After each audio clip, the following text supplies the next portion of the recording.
Kwaniriza kwa lipoota y'embeera y'obudde okuva mu kitongole ky'eggwanga ekivunaanyizibwa ku y'embeera y'obudde wamu ne UBC TV ng'omwanjuzi nze Juliet Nanteza.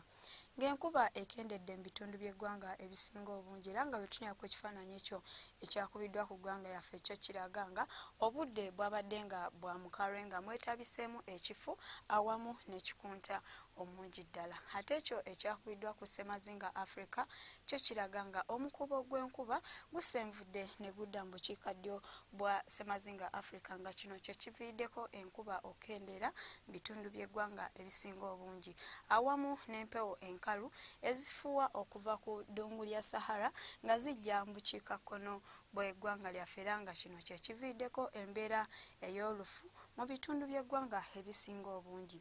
Bwe tutunuulira ku mbeera y'obudde nga bwesuubirwa okubeera mu biseera eby'okumakya tulaba nga ebitundu ebyo ebiriraanye olubalama lw'ennyanja Nalubaale awamu ne mu nsozi ez'e Kabaale tusuubira akasana okwaka ate nga bwe kakubakubamu olwo ebitundu by'eggwanga ebisigadde yo akasana tukasuubira okwememula ate olw'eggulo ebitundu by'eggwanga ebisinga obungi tusuubira akasana okwaka ate nga ewamu bwe kakubakubamu nga n'olw'embeera eno ebbugumu mu bukiikakkono tulisuubira okutuuka ku degrees 32. Kampala ssaako n'Emirano ebbugumu tulisuubira okubeera ku degrees 28 ate yo mu nsozi ez'e Kabaale ebbugumu tulisuubira okubeera ku degrees 26.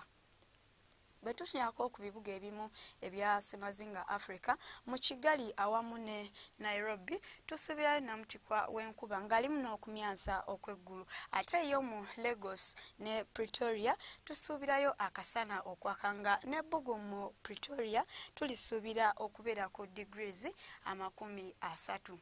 Bwe tutunuulirako ku mbeera y'obudde nga bwesuubira okubeera mu bibuga ebimu ebyebunaayira mu Beijing tusuubirayo akasana okwaka wabula ng'ate n'obunyogovu bungi ddala awamu ne mu nsi za Bulaaya obunyogovu nayo bukyaliyo bungi ddala era nga mu London awamu ne Paris yo tusuubirayo n'enkuba.